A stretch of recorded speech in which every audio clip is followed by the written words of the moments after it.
Hey guys, Dacia Denise here. It is a beautiful day today. As you can see, it's nice and sunny and it's not too hot. It's probably about 81 degrees Fahrenheit. And I decided to make a video outside on my back deck. This video was requested by a couple of my viewers and they wanted to know what my experience is like being a black elder goth in the Gothic subculture.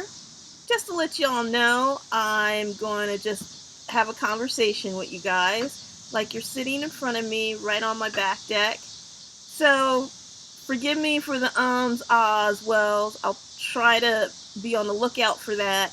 But when I'm talking to you face to face, that's how I talk. Just to get that out of the way. First, a history lesson. I started in the goth subculture around 94, 95, so the mid 90s. And at the time, I was in art school in Atlanta, Georgia. I wasn't a goth, but I had my own sense of style. Just bright colors and patterns and bows and jewelry and all sorts of craziness. So one day I walked across the street from school to Tower Records when it still existed and they still sold cool shit. And there was a young lady tending the register, and I remember what she wore to this day. She had a black bob with straight cut bangs, like Betty Page. She had that hairstyle. She had a streak of green and a streak of purple in her hair. She wore a collar, and she wore a black t-shirt with the Cure on it, blue jeans with holes, and black chucks. So when I saw her, I knew she looked different, like a lot of the employees that worked at Tower Records. And I noticed her style, but I wasn't aware of the goth subculture. I just liked how she looked different. So I went to pay for my stuff, and she asked me, do you go to the Art Institute across the street? And I said, yes. And she's saying, because I've seen you around, and you seem like a cool person. I go to school there too. Maybe we can hang out, listen to music, do stuff. I said, sure. So we started hanging out. We ended up being roommates a year later. But at this time, we started hanging out. We were going to bars and little holes in the wall where we saw goth shows. I saw Susie Sue. Actually, this is when she was with the Creatures on stage there. And we just had a good old time, and I met other alternative people. Anyway, this young lady was the person that introduced me to The Cure, Susie Sue, Peter Murphy, the Black Box CD collection that was real popular at the time with us alternative folks. And I heard the music, and I loved the dark, ethereal feel to it, and I fell in love with goth music immediately. I was already into Depeche Mode and New Order, Joy Division, and a lot of the 80s new wave bands. So this just added a darker feel to it, and the swirling guitars and the moody lyrics, and I just died and went to hell. So I've been a goth ever since. Have I experienced racism in the Gothic subculture? Honestly, I have not. And I think part of the reason is that our group was so tiny. I would say no more than 10 of us identified as goths. And we might not even have said the word then, but no more than 10 of us were actually heavily into goth music. We did hang out with the other freaks, which included skaters, hippies, metalheads, just all sorts of wackadoodle people. So in Atlanta at that time, you basically had your weirdos and your normal people. I won't say there wasn't any racism that was going on at the time. I just was lucky enough not to experience it, and I think a big part of that is our group was so small, and even the freaks in the town was a minority of the the culture and the population of Atlanta that we just stuck together. I had friends of all races, Hispanic, Asian, white, a couple other black folks. They weren't goth, but they were into alternative stuff. So, and it was cool because we were just this small circle of weirdos. So I didn't experience racism within the goth subculture, thankfully. Now I did experience racism in the normal world, but I have to say, a big part of my struggle at the time, unfortunately, was other black people. Before I continue, I must say this.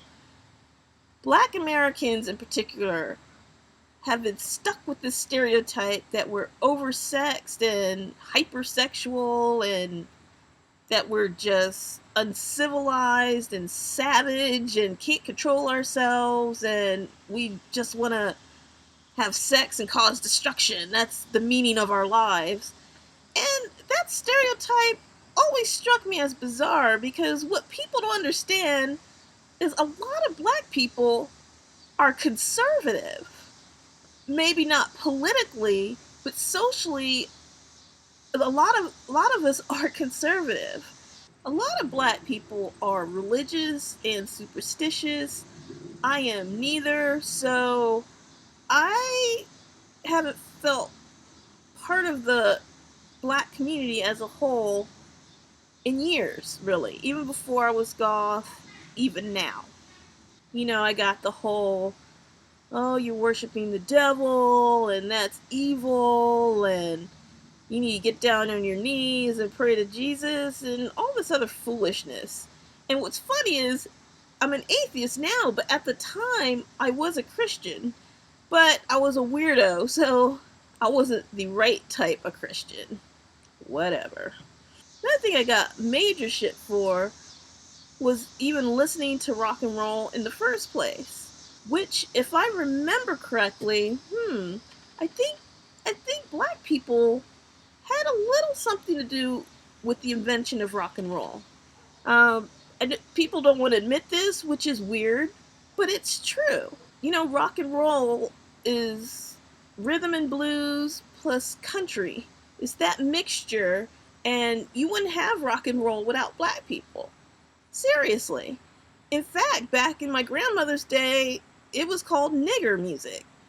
So, this idea that black people who listen to rock and roll or white music, it's so ridiculous.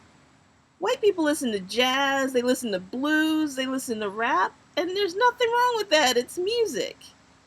Music, I believe music brings people together. Seriously.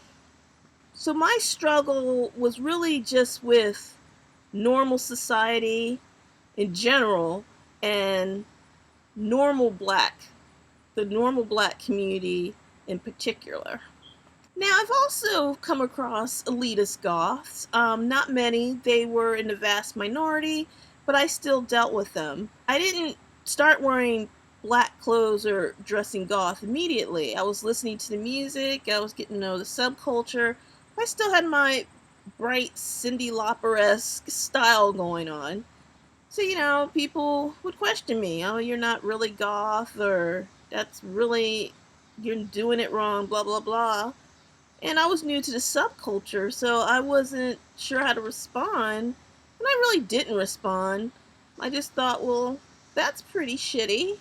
But, oh well, I kind of ended up just kept listening to music and ignoring them and hanging out with my friends. So that's how I dealt with elitism, was just ignore them. So, that's how I dealt with being a black goth then. Wasn't an elder, of course. I was just in my early 20s. But now I'm an elder at the age of 43. So how do I handle being a black elder goth now? I think what's really helped me is learning to be comfortable with myself. Just owning my shit, basically. Accepting the things that I like, even though the outside world doesn't like them or say I shouldn't be doing this or whatever. And also owning up to my weaknesses. That's important as well. I'm very sensitive, and if I don't check myself, I can take things wrong and really get in a weird headspace that the world is against me and fuck the world. And being angry at the world is not necessarily a bad thing. It helps you not tolerate bullshit. But if you leave the anger unchecked, then it starts to wear on you and you become bitter and angry. And there's nothing wrong with having there's nothing wrong with having those emotions. I just don't want them to define me as a person. Another one is I had to really learn to love myself. And that, it sounds cliche, but it's cliche for a reason. I had this horrible habit, like many of us do, not just goths, but many people do, in that when people insulted me, I took that to heart. It hurt my feelings. But when people complimented me, I kind of said, oh, thanks. And kind of brushed that off and didn't take that seriously. And I had to ask myself, why don't I switch those around? People who complimented me and it was true, I swallow that up. You can never compliment me too many times. Just putting that out there. And then the insults, I don't take seriously.